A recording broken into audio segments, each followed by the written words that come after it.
So soul being and soul well-being is very, very important at this moment. Okay, thank you. They're also sort of saying to me, look at what triggers you off.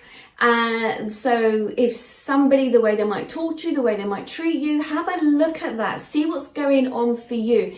See what it's bringing up for you, because if something's come up for you, this is the time to deal with it. This is why it's come up. Okay, this is what they're sort of saying. It's a way of making you address a situation that needs to be released now. Thinking, they said there are, especially this time, what's going on the planet energy wise, there is a lot of layers and depths to all of us. And what they're saying is this is really the particular time we think of the shadow part of the moon, the shadow part of ourselves, and this part of the world in the UK, it's winter now, it's a lot darker in the evenings and darker in the mornings. This is the time for that reflecting. It's a bit like that hibernation period of time where you reflect on what's going on for you, and then you allow yourself to sit with what's come up for you so that you can work in it, and so that you can then start releasing it. Okay, thank you. Okay, I wasn't going to mention this now, but obviously they've brought it up. So, okay, thank you. So, there's been a few things on for me. There always is, of course, because I'm a human. And I needed to take some time for myself. So it was literally, I was doing one of my meditations. Something was irritating me, something was irritating me, and I was told to sit with it in meditation.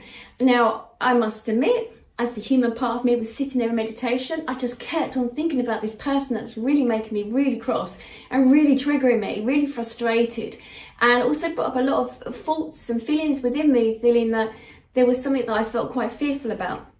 Like many people, it could be money, whatever. I'm moving, I'm selling my house. There was a little bit that came up about money for me. I was like, oh my God. And then I was getting a bit cross, and I was like, And then I started realizing why I was then getting these rubbish text messages from an individual and everything. I was like, what am I doing? I need to stop. So what they was telling me was that I needed to take a moment out to sit, to rebalance, to reset my energy. So I was like, oh, that's good for you to say, because as a human, I'm so angry. And they said, no, you need to sit with it. So I was like, ugh. So I found it really tricky. So first of all, I went for a walk. So I grounded myself. I really went for a long walk. I was out in nature, walking around. And I got distracted by watching the squirrels and rustling through the leaves. So that was a great distraction, and being out in the fresh air and expelling some of that energy as well. When I got back, I ended up laying on my bed for a little while because I found that was going to be easier for me. And I laid there, and then they just said to me about tick, tick, tick, tick, tick, tock, the ticking clock. And I was like, what? And I remember when I was a child, when things were difficult, because I sort of listened to them. When things were difficult, I used to stay at my nan's house, and there was a ticking clock that she had by the side of her bed. Now, I've got that, and I always work with that. I work with a ticking clock, and I hear the tick, tick, tick.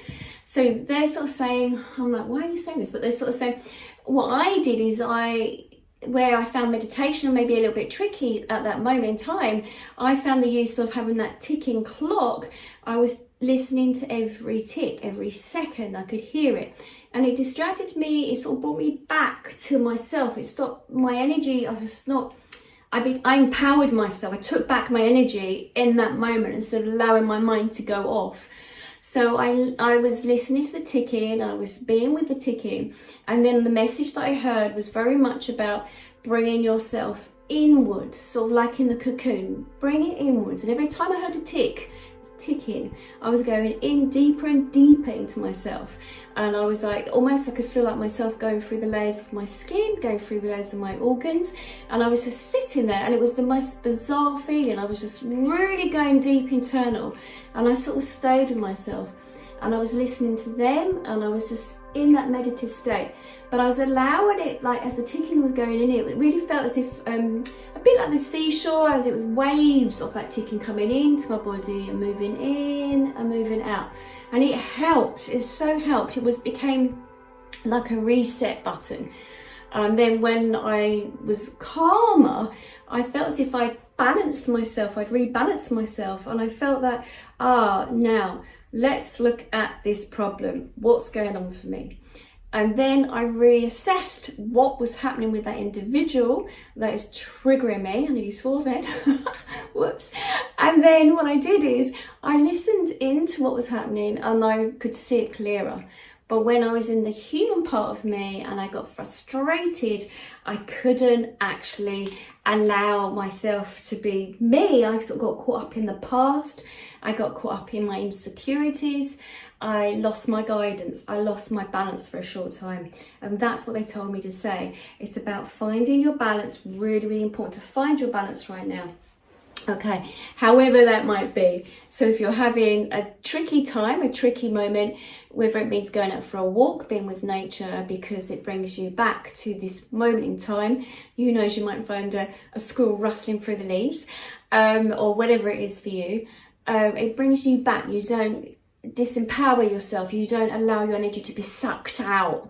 And that can be very much about when you become so aware of your own energy fields, that you start to become aware of how you feel disempowered. You lose that energy in a sense of not losing it, sort of it trickles out. It's sort of, oh gosh, I don't know if I'd use that. Okay, but it bleeds out of your auric field. It's almost dispersed. You sort of lose your power to some degree.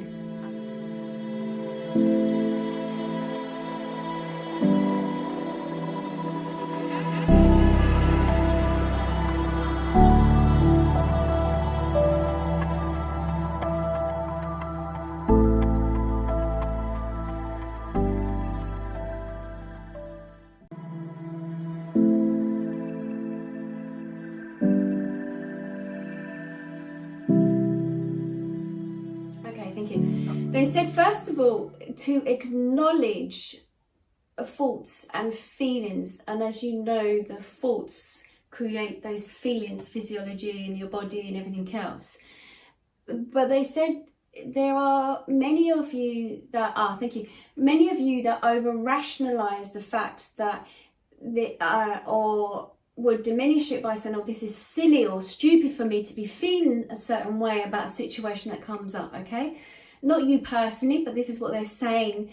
If someone's triggered, they may put themselves down instantly by saying, this is stupid for me to be feeling about this. This happened years ago. This is what they're just saying. But what they're saying is for the trigger to happen, for the emotions to come back up, to be hijacked again by the emotions. Obviously, it hasn't been, I think you digest and assess, they just said. So for it to keep coming back up means it needs to be assisted.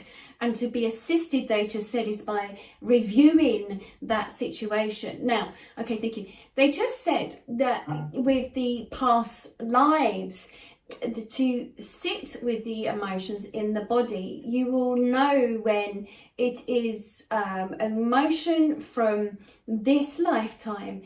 It will make sense, because I think they show then there will be the images or remembering the remembrance, they just said, of life images. So I think as in they're showing you now like a cine camera of going back, rewinding of a situation that may have happened that's connected to an experience. That would be the emotions and the dramas of your lifetime here. But on a deeper level, when there are the emotions that go deeper and cannot, they're showing me like looking around, cannot find the cine camera, the film of the life story, the life journey, then with the emotions would demonstrate, would show that this is a past life to some degree. Okay, thank you.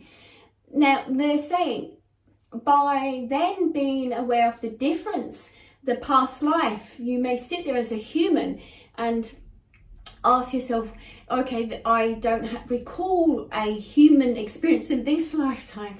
Then you know that is the past life. But it's to acknowledge, to work with those emotions that have come up to the surface. They said, okay, thank you. They also said that to acknowledge that this possibly could be a past life. Those, okay, thank you, they're going off now, in the sense of they're now saying about those, the deja vu moments of history. So when we step into an environment of a deja vu moment. So may not have been there as human now, but we feel connected to it for some reason, or we may be pulled as a magnet to a certain area, and not in this lifetime, but for some reason being directed to. I can think of, so for instance, there's parts, say for instance my own, I'm drawn to certain parts of wartime history, and I understand that why I am. It's First World War as well, and obviously in this lifetime I would never have lived in the First World War, but I keep being pulled back. There seems to be something to do with the sounds or the history of it. But they're saying thank you. It is to be explored. Okay, thank you. One moment. So it is to be explored. So this is what they're saying. I use this all the time because they just brought this up. So this is thyself, by self, they said. Now, and to experience a past life is the wound of the individual, the internal part.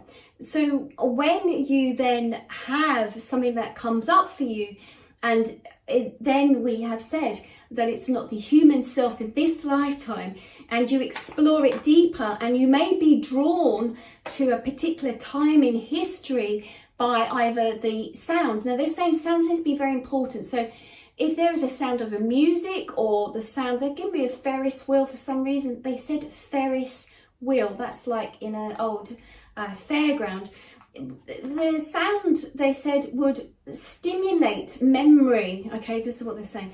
Stimulate memory. It may be then you travel back through the sound that you allow yourself to sit with it. Okay, so it becomes very different. So if you sit with sounds, or thank you, touch as well is another one, that they're talking about fabric now, that you would then be able to take yourself back to that past life and to sit with it. You have to sit with the past life. You have to work through that past life.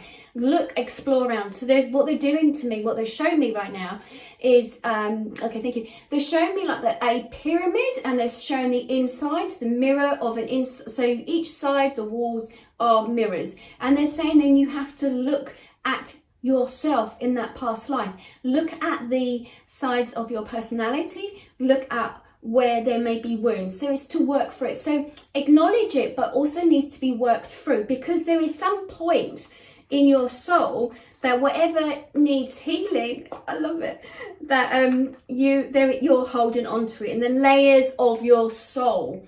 So it's not just to acknowledge it first, that's the first step, but it's to work through that past life, to explore it, because it's still affecting your life here now. So there may be a stumbling block, there may be something still in this lifetime that needs to be resolved. So by exploring that past life, okay, thank you. They said like an adventure. They're giving me like a rope with knots in it. So follow that rope. Thank you. They just said this person is the one with the rabbit, the white rabbit, and the and the clock.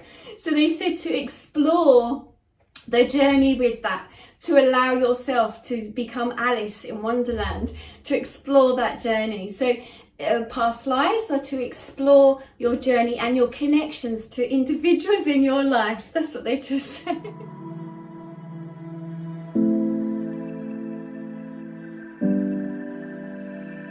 So good question asked. I think that was from Facebook, the like-minded, private like-minded Facebook group, about the question regarding about experiences that happen through childhood, some of the negative, I suppose, some of those, I think they don't like using negative or positive, but they know how humans work, about the life experiences that a child can encounter through negative emotions and how it affects the human self, they said. Okay, thank you. Now, there's many things they said here. To bear witness, to remember that the individual child has been placed within the individual family. Remember, the child, the soul first, chose that family to come into that family group to learn what it must need to learn. you learn through the emotional experiences that the child encounters. So the child and adult must be stopped in your track through some trauma or experience, in a sense, to pause, to reflect, to feel the heartache, to feel the emotions that then will vibrate through your cells, your body, to create possibly even future illnesses within the body as well. Okay, thank you. They are positive, in a sense, is so that the child, which is affected by this, that they will grow and expand from this. But of course, as the human child, they may not see this as the human child, because it can create some damaging effects. But as the human and the child, internally, this is where the child stunts itself within the adult and takes time to connect, to catch up, to be connected to the adult. We shall try to make more sense. So your soul has chosen, obviously, to experience what you needed to experience within your family, and to help you to grow. Okay, through the emotions, through what you are feeling as you move through your life. It's the adult, they said, that through your experiences of joining up the dots to connect, that you process the information. So yes, some experiences, they said, you will have some experiences from once the adult has processed what has happened through childhood. So through the childhood experiences, as then encountered by the adult will process them. So it creates growth. But the trouble here is that the adult sometimes gets caught up with the emotions and gets stuck. They need to join up. The inner child needs to catch up with the adult self. It's as if the adult self needs to go back to the child to, would we say, rescue, or to nurture, to nourish the child, to bring the child forward. So then you can then unlock what was created back then. So the positives, in some degree, would be that the growth, that you learn, that you experience this change. Thank you. They're showing me now like the caterpillar as it goes through those changes, the metamorphic changes. And so that then you go through that state of, I think they just say, as going through a state of depression or a time or moment of pause, and that then you can, thank you, fully absorb all the emotions, and so that you then can create, so that you can then grow from that. So to some degree, okay, thank you. To some degree, there are many souls on your planet that has encountered shock, trauma, emotions through childhood. That is why there is this uproaring on your planet now. The energy level has increased because there is much more work being done on the individuals now. There is more tools to hand now to help that soul to move on, to grow through. So as an adult, there is now this time in space now that there are more therapists, there are much more help that you have on the planet now. It's not pushed down to one side or pushed below and buried. It's more coming to the surface, so that now the adults are able now to release, to let go of whatever happened and was created back at that time. So if any time on the planet right now, it would be now is the time for the inner child work to be done, to release, to let go of all that shadow part of yourself, to be inquisitive, to learn to grow, and to take flight, they just said. It's not to be fearful of trauma, it is to embrace it. But it takes a moment of pause to feel it. We would not wish to encounter this ourselves, but we understand why, as the human, that you have your senses, and as the human, why you choose to grow into some degree in this present state. I can think the soul cannot grow unless it's in the human sense of going through, experiencing everything that we're going through as human, so that we then can untangle it for us to move forward. So that is why we have they said it's to embrace that moment, to embrace what it is it's showing us, that trauma, whatever is going on. It's to embrace it, to work with it, to see it as it is a moment of growth.